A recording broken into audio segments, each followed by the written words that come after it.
rejoindre sur le webinaire. Donc aujourd'hui, le webinaire est consacré au solaire photovoltaïque et particulièrement au secteur du résidentiel.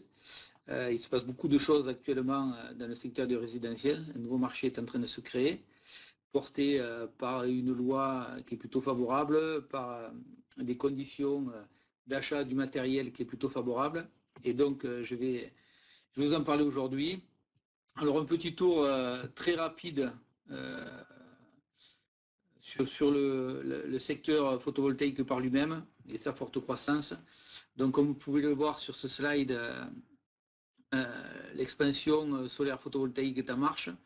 Je pense qu'aujourd'hui, c'est une industrie qui fonctionne, qui a mis du temps à se mettre en place, avec des supports, des moyens financiers inadaptés au départ, et donc éphémères, mais aujourd'hui, on sent vraiment que ce métier est une vraie industrie, avec des acteurs sérieux, et donc une forte croissance dans de nombreux pays, y compris en France, où la baisse notamment du coût de l'installation solaire, divisé par 7 en quelques années, permet aujourd'hui au solaire photovoltaïque de devenir une énergie crédible et ainsi de pouvoir concurrencer d'autres sources d'énergie, y compris le nucléaire. Donc parlons un peu et rapidement, parce que ce n'est pas le but de la journée, du groupe Capsud. Donc on est une entreprise novatrice du fait de nos installations solaires, on ne le voit pas là, mais sur le toit de ces bâtiments que vous pouvez voir en photo, ils sont recouverts de panneaux solaires et on assume nous-mêmes notre énergie. On n'est pas du tout raccordé au réseau EDF et c'est pour ça qu'on est tout de même bien placé pour parler d'autoconsommation. Donc le groupe a évolué, je l'ai créé en 2006, on était 3 à l'époque, on est bientôt une centaine de collaborateurs avec un chiffre d'affaires constantement en augmentation. On a plus de 1200 centrales qui ont été construites et qu'on exploite. Ensuite, on s'est développé au niveau international, au Brésil et notamment à Madagascar, sur des marchés où le solaire photovoltaïque a toute sa place, avec souvent une énergie de mauvaise qualité ou très coûteuse, voire les deux, ou totalement absente. C'est le cas souvent à Madagascar. Donc voilà, on travaille notamment au Brésil et à Madagascar. Et on est le leader sur le bâtiment agricole de moins de 100 kg notamment, où on doit avoir 700 ou 800 réalisations. Et on a encore 700 ou 800 réalisations à faire en développement actuellement, avec 300 réalisations effectuées sur cette année 2019. Donc on est très ancré au départ dans le monde rural et on va continuer à y rester parce que c'est un secteur qui est important. On joue un rôle aussi social parce qu'on permet aux agriculteurs de pouvoir posséder des outils de travail neufs, de rénover leur outil de travail ou d'en réaliser d'autres. Donc il faut qu'on continue dans ce secteur et qu'on reste leader. Donc on est là, comme je vous le disais, on est la première entreprise en France 100% autonome, avec des panneaux qu'on ne voit pas évidemment sur le toit, mais aussi des ombrières qu'on voit, avec les voitures dessous qui sont électriques d'ailleurs. On recharge aussi nos véhicules, une partie de notre flotte de véhicules est électrique, donc on recharge une partie de nos véhicules grâce au solaire. Alors évidemment, on a un gros stockage, 9 tonnes de batteries, que vous pouvez voir dans le slide en dessous. Ça ne suffit pas. Parfois l'hiver, on a besoin d'un support et pour cela on utilise un groupe qui vient recharger les batteries. C'est un groupe hybride, gasoil pour le démarrage et huile végétale ensuite. Mais grâce à ce système, on est 100% autonome, on n'est pas du tout raccordé au réseau. Et on recharge nos véhicules quasiment toute l'année avec le solaire. Et je pense que c'est une bonne solution et que les entreprises vont y venir de plus en plus parce que c'est très rationnel, notamment en termes de coûts. Lorsqu'on a fait l'installation il y a 5 ans, ce n'était pas très pragmatique. On On a investi 150 000 € sur cette installation et le temps de retour était de 16 ans. Et depuis qu'on a les véhicules électriques, on s'aperçoit qu'on ne fait pas le plein, que le plein est gratuit et que du coup on arrive à avoir une réduction on ne sait pas encore, mais de 5 ou 6 ans de retour d'amortissement. Ça marche plutôt bien. Voilà. Alors le Myson pour le particulier. Le marché du particulier, on a beaucoup attendu pour que ça fonctionne. Et aujourd'hui, c'est le cas, ça fonctionne bien. Pourquoi? Parce que les prix d'achat du matériel ont très sensiblement baissé. Le prix du réseau est en augmentation. Et donc, comme vous le voyez sur la courbe, à un moment, ça se croise. Et il est rationnel de pouvoir autoconsommer, autoproduire son électricité. On est aussi poussé à aller dans ce secteur-là grâce à l'avancée technologique, mais pas seulement, aussi quelque chose qui est important pour le particulier, c'est l'esthétique. Et donc on arrive à avoir des panneaux plus esthétiques, de meilleure qualité, mais aussi plus beaux. Et ça, c'est important parce que lorsqu'on installe des panneaux sur son habitation, on ne souhaite pas la dégrader. On souhaite, et c'est d'ailleurs la première motivation, c'est gagner de l'argent. La deuxième, c'est de participer à la transition énergétique, mais c'est aussi de le faire sans dégradation de son habitat, évidemment. Et donc aujourd'hui, les constructeurs nous permettent de pouvoir proposer des solutions rationnelles à ce sujet. Alors oui, le véhicule électrique est, bon, pour nous, on y est déjà passé depuis quelques temps, mais tout le monde y passera tôt ou tard, j'imagine. Que quand on voit la courbe d'augmentation des achats de véhicules électriques et la dégradation du véhicule diesel, on voit que comme le coût de l'électricité, à un moment, ça va devenir rationnel d'être à l'électrique. On voit que de plus en plus, les couples sur un des deux au foyer utilisent un véhicule électrique. Dans quelques années, dans 4-5 ans, je pense que ça sera plutôt courant d'avoir sur deux véhicules un 100% électrique. Et quand on aura réduit amélioré les problèmes d'autonomie, on aura certainement deux véhicules électriques dans nos foyers. Donc une consommation quand même assez importante. Nous, on le voit sur nos systèmes et sur nos véhicules. L'arrivée de véhicules électriques a un gros impact. Un gros impact parce qu'on tire 7 ou 8 kWh par véhicule sur 7 à 8 heures. Ça fait pas mal d'argent, ça coûtera moins cher que le gasoil, mais quand même ça aura un gros impact sur la facture d'énergie et on se doit d'en tenir compte évidemment. Donc aujourd'hui, quelque chose a changé la donne aussi, c'est la capacité de pouvoir revendre le surplus d'énergie. Ça, c'est très important. Très important, pourquoi? Parce que, vous le verrez après, on a un graphique qui va vous le montrer, mais le foyer, le résidentiel, n'est pas très bien adapté à la production solaire. C'est-à-dire que le résidentiel travaille la journée et part en vacances quand il fait beau, donc en juillet ou en août. Et nous, malheureusement, on produit l'énergie la journée et on en produit beaucoup pendant les vacances d'été. Donc, pour pallier à ça et pour pallier à cette perte-là, il y a deux solutions. Il y a des batteries, et c'est coûteux et c'est pas suffisant. Si vous partez 15 jours en vacances, une fois que vos batteries sont pleines, il faut savoir quoi faire de cette énergie. Elle continuera à être produite par les panneaux, bien évidemment. Et donc, l'État nous permet de revendre le surplus d'énergie. Et à une condition qui est tout à fait acceptable, de 10 centimes le kilowatt.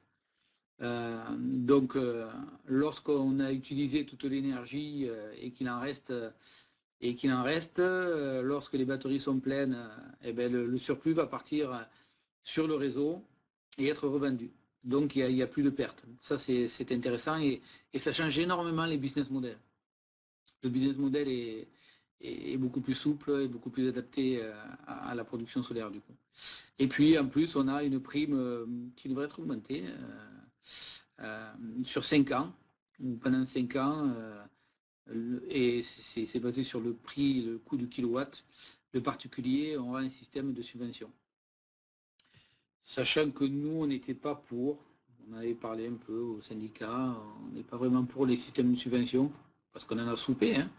De 2006 à 2008, on était très subventionné, et 2009, 2010 surtout avec le moratoire, ça s'est calmé très rapidement avec des lois rétroactives, et on ne voudrait pas avoir ce genre de déconvenus à nouveau. Donc voilà, on prend ce mécanisme, tant mieux pour nos clients, mais je pense que bien adapté, bien dimensionné, on n'en a pas forcément besoin.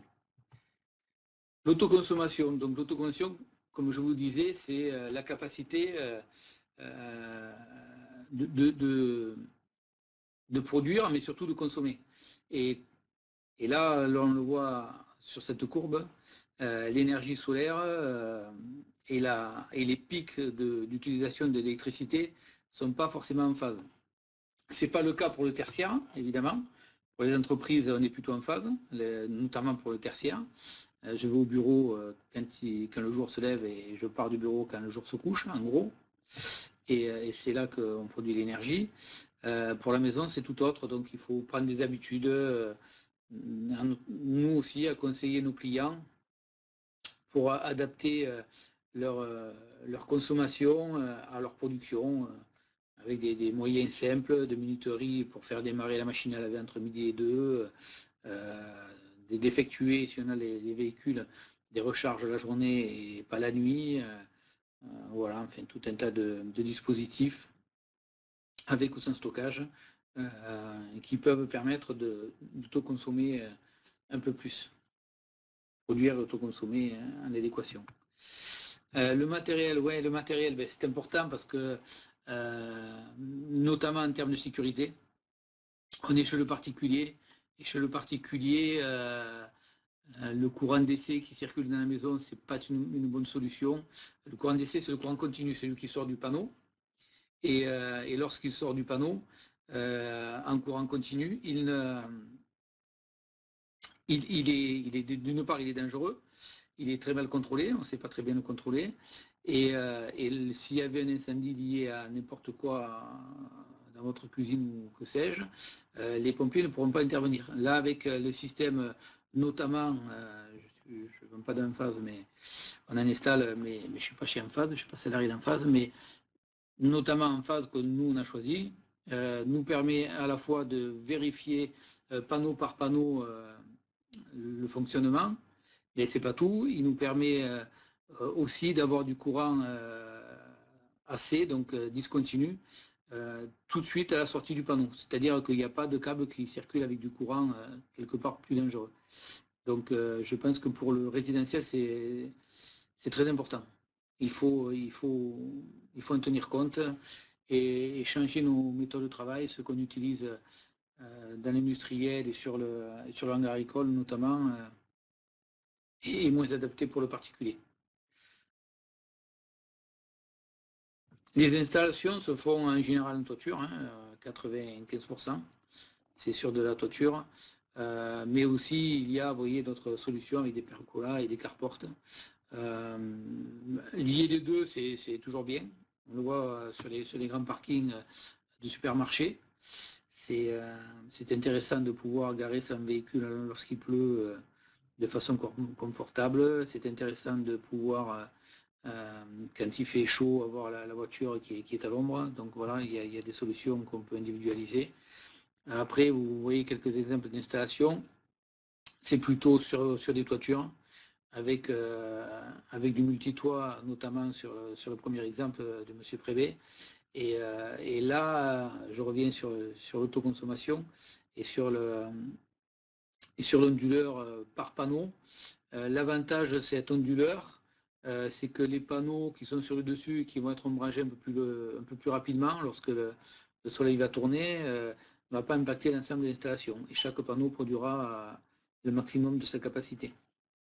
Donc sur le toit, c'est encore un paramètre à prendre en compte. Et puis voilà, d'autres réalisations de carporte double ou simple carporte. Ensuite, nous avons aussi un système autoconsommation qui s'appelle Altes, l'arbre solaire Altes. On l'utilise beaucoup en termes de visibilité et d'outils marketing parce qu'il est pratique, mais il est coûteux. Pour 4 panneaux, il faut pouvoir avoir une utilité certaine. On l'utilise souvent, là on l'a utilisé dernièrement sur des aires d'autoroute où les conducteurs peuvent s'arrêter et recharger leur téléphone portable, leurs ordinateurs sur cet arbre. Et donc voilà, c'est un outil fonctionnel mais aussi de marketing. On l'a utilisé notamment en Afrique où là on le pose au milieu du village et là il a une autre fonction parce qu'il devient vraiment arbre de vie. C'est pour ça qu'on avait choisi l'esthétique de l'arbre. Et notamment à Madagascar où on a installé les dernières 2 arbres, on voit que se crée tout autour un espace de vie et c'est très intéressant de voir comment les gens réagissent parce que c'est là que se trouve l'énergie et la lumière dans les villages qui n'en ont pas eu et c'est très intéressant à voir. Alors je voudrais revenir un peu sur le Myson et le choix qu'on a fait de choisir le pack Sérénité de Myson, parce qu'on s'est aperçu que quand même le solaire photovoltaïque avait ses contraintes, hein, on le sait bien, parce que de 2006 à 2009, en gros, on était sur le marché uniquement du particulier, et donc on est passé de 2009 à présent chez le B2B, mais on s'est aperçu que malgré tout, il y avait des lacunes, et que même si on voulait faire sérieusement notre travail, il était possible de faire des choix qui n'étaient pas judicieux pour nos clients. Et donc, on a pris en compte toute cette expérience pour essayer de la régler dans un pack, dans un contrat où le client devient un vrai partenaire. Et donc, on a fait une liste des 9 questions les plus posées en clientèle. Les 9 grands freins, en gros, du solaire photovoltaïque. Donc, en ayant cette idée personnelle d'entrepreneur de pouvoir évidemment faire vivre mon entreprise, payer mes salariés, etc., gagner de l'argent, mais aussi dans le respect de la vraie transformation énergétique, du respect de l'environnement, de la lutte contre le réchauffement climatique, c'est très important. Voilà, en ayant les deux en tête pour à la fois que nos clients gagnent de l'argent, parce que sans argent, ça ne se développe pas, il ne faut pas se le cacher, mais qu'en plus, nos clients aient vraiment la sensation de pouvoir passer à la transition énergétique et réellement que ça s'applique sur le terrain, mais sans effort financier. Donc on a pris les 9 questions, je ne connais pas de tête, donc je lis un peu sur le côté. Donc on nous dit que le solaire est compliqué, l'urbanisme, le raccordement à EDF, etc. On nous dit qu'il peut y avoir des problèmes liés à l'installation. C'est mal installé, il y a des problèmes de fuite, voilà. Il y a des pannes récurrentes et qui réparent. Donc ça, c'est des clients qu'on a installés depuis plus de 10 ans. Il faut qu'ils payent notre déplacement, il faut qu'ils payent le matériel parfois lorsqu'il est plus garanti, voilà.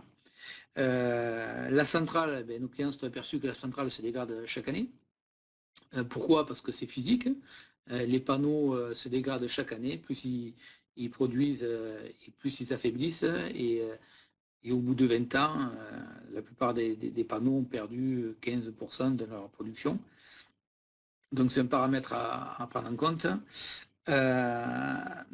Les clients, et ça revient souvent, nous disent « je ne suis pas sûr de produire ce que vous m'annoncez. Vous m'annoncez 7000 kW, et si j'en fais 5005, et si ça ne marche pas autant que vous le dites, moi j'ai un prêt en face, et je n'ai pas la production ni l'économie en face, et donc ça ne fonctionne pas dans mon modèle. » Ça revient souvent. C'est pas assez esthétique pour ma maison. Ça revient aussi beaucoup. Et c'est normal, parce que la maison, c'est quelque chose qui est important, c'est notre bien particulier. Autant on peut accepter sur l'entreprise des panneaux bleus sur une toiture qu'on voit à peine, mais autant sur les maisons, on y fera beaucoup plus attention. La 8e question, qu'est-ce que je fais lorsque ma centrale est obsolète, au bout de 20 ans, qu'est-ce que j'en fais? Et si je vends ma maison, qu'est-ce qui se passe? Voilà les 9 questions. Donc, en face de ça, on a beaucoup réfléchi. Et on s'est dit, si le client gagne de l'argent dès le premier mois d'installation, qu'il est sûr de le gagner, qu'on sécurise son gain, naturellement, on arrivera à le pousser vers la transition énergétique et à l'autoproduction. D'autant plus que l'autoproduction énergétique a un capital sympathie assez important auprès des Français. Donc, comment on répond à ces questions? On répond à ces questions, je prends le terme contrat, mais c'est presque un partenariat. Notre idée, c'est de pouvoir sous une forme de loyer, avec une option d'achat à la fin, mais l'option d'achat est à 0, de pouvoir mettre à disposition tout le système avec une garantie de production. Si la garantie n'est pas production, de payer le manque à gagner et d'être rémunéré sur une partie de la surproduction. Je vous prends un exemple classique, qui date d'il y a 2 jours. Monsieur F, ça commence par F, je ne vais pas dire son nom puisque je n'ai pas demandé l'autorisation de citer son exemple. Monsieur F consomme 9000 kW, 9500 exactement. On lui fait une installation où on va lui produire 7150 kW. On s'est engagé à produire 7000 kW.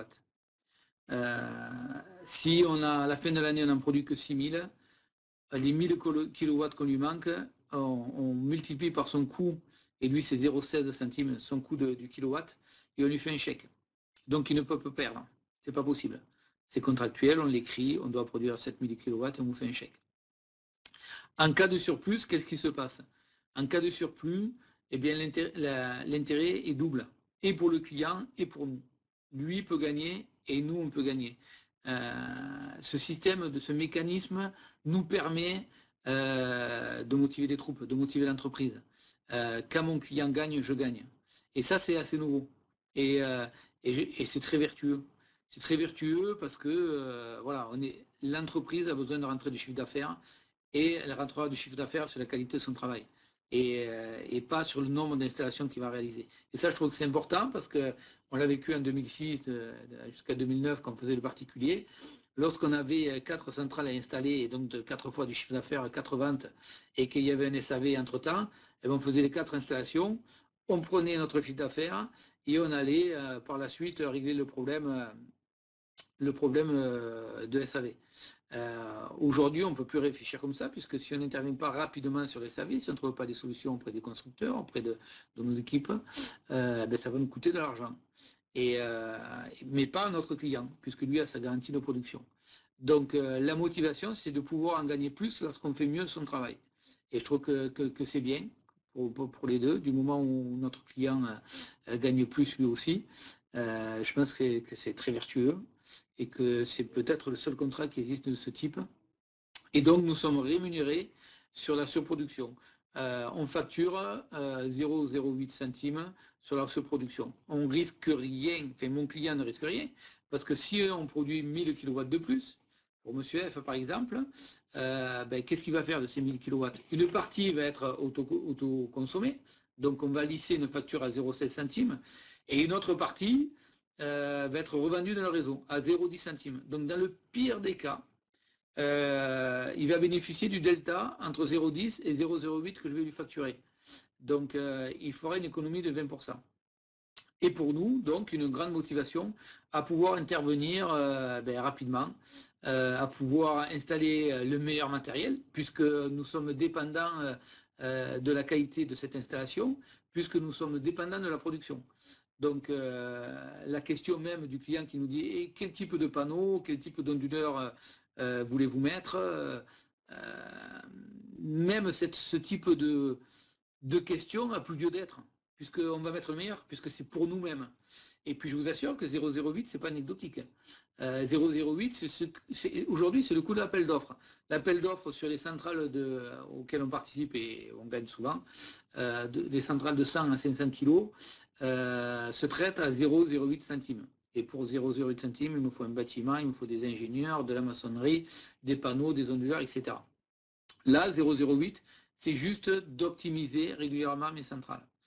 Et du coup, nous sommes intéressés à la non-dégradation, doublement, parce que si la centrale se dégrade et qu'elle produit moins à la 10e année, ben on va faire l'échec, parce que c'est des engagements qui sont de l'ordre de 20 à 30 ans, au choix du client. Et pendant toute cette période, on garantit la production. Et quel est l'intérêt et de notre client et de l'entreprise? C'est que lorsqu'il y a une dégradation, une panne, etc., c'est de remettre du matériel plus performant. Si j'ai demain 3 panneaux qui ne fonctionnent plus et que j'ai des panneaux plus coûteux mais de meilleure performance, eh ben, je vais les mettre. Je vais les mettre, pourquoi? Parce qu'ils me seront remboursés par mon surplus de production. Non seulement remboursé, mais en plus, ça me permettra, et pour mon client et pour moi, de gagner plus d'argent.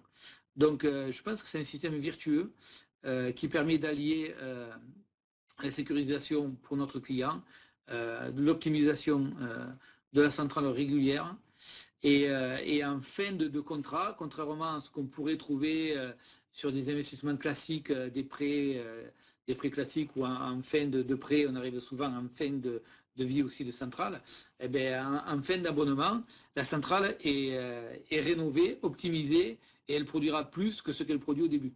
Et ça, je trouve que c'est très vertueux. C'est très vertueux, et voilà. Et je pense que le contrat qu'on a réussi à mettre en place avec nos équipes est un nouveau tournant dans le monde du solaire photovoltaïque. Donc pour finir, un petit mot sur la fondation Manantena. Donc Manantena, ça veut dire espoir en malgache. Et donc Manantena, c'est une fondation qu'on a créée avec un de nos partenaires, et on s'engage à verser 2 € lorsqu'on installe 1 kW de panneaux solaires n'importe où, hein, que ce soit dans le monde agricole, lorsque c'est chez le particulier, pourquoi pas. Donc voilà,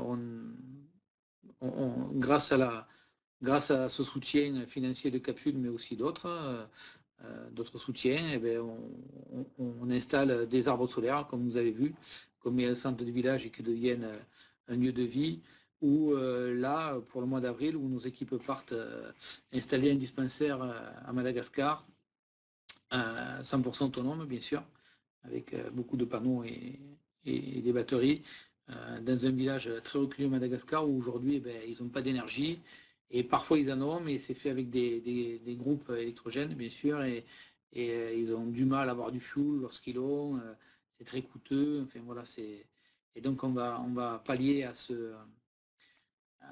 ce manque d'énergie, et puis de l'énergie carbonée, et le remplacer par une énergie beaucoup plus constante, surtout qu'à Madagascar, on ne manque pas de soleil, et décarboné. Voilà, donc aujourd'hui, la bonne nouvelle, c'est que Vincent Moscato et sa femme Christelle Moscato nous ont rejoints dans l'aventure.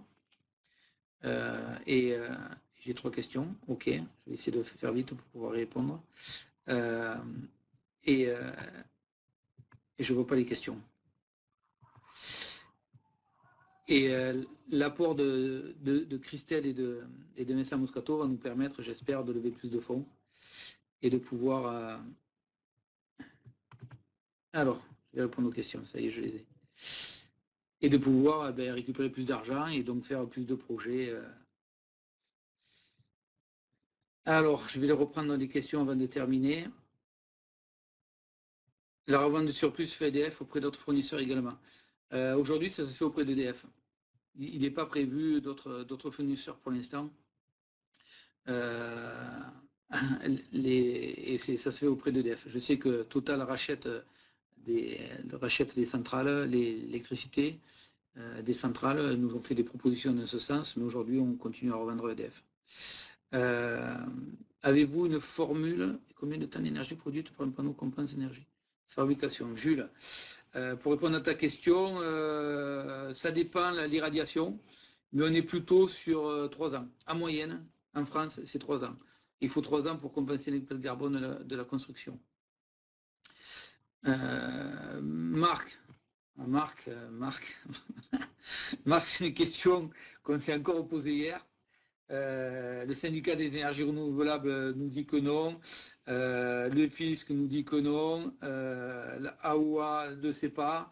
Le revenu généré par la vente, normalement, est imposable. Mais sur l'autoconsommation, on ne le sait pas. On n'a pas compris. Je pense qu'il sera imposable.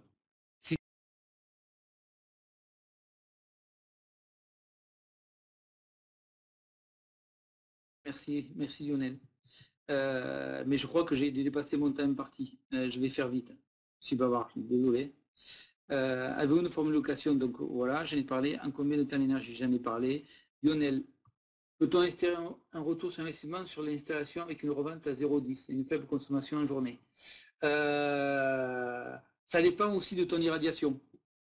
Si tu es à Lille, ça va être plus compliqué que si tu es à Cannes. Mais je dirais, si c'est pas rentable, ne le fais pas. Attends un peu. Et lorsque tu vas faire tes études, bon, ce matin, tu vois, j'étais justement en train de mettre en place pour mon système web sur le site internet une application où tu pourras toi-même vérifier l'intérêt à faire ton système ou pas le faire. À ce jour, c'est pas compliqué, tu nous contactes et puis quelqu'un viendra faire l'analyse de tes productions, de ton coût, de l'énergie et voir si c'est rationnel de le faire ou pas. Oui, vous êtes de retour. Merci Philippe. Donc aujourd'hui, soyons pragmatiques. Hein. De toute façon, le photovoltaïque sans un système de tarif de rachat ne serait jamais démarré. Et aujourd'hui, sur l'autoconsommation, c'est à nous, professionnels, et c'est pas à vous, clients, à trouver des solutions. Quoi. Et puis moi, en tant qu'entrepreneur engagé à combattre le changement climatique, je me dois de faire des efforts, y compris sur l'écoute, pour donner envie à mes clients et puis à jouer le jeu. C'est-à-dire, je suis prêt à avoir un coût d'abonnement plus faible et être rémunéré sur ma partie, donc je vous expliquais, sur ma partie sur production. Donc c'est à nous de trouver la solution et à faire en sorte que ce soit rentable pour toi. C'est pas à toi à faire l'effort. C'est à nous, entreprises et professionnels, à le faire. Voilà. Bon, et bien écoutez, désolé, ça a coupé, je ne sais pas pourquoi. Mais j'en ai fini, j'ai même dépassé le temps imparti. Merci à tous ceux qui ont posé des questions, à tous ceux qui ont participé au webinaire. Et j'espère vous retrouver bientôt. On est au Salon de Toulouse la semaine prochaine, du 22 au 24. Et on lance Myson officiellement et on va le laisser sur le terrain en voyant si ce contrat sérénité fonctionne tel que je l'espère, afin qu'on puisse démocratiser l'accès à l'énergie autonome. Merci à tous. Au revoir.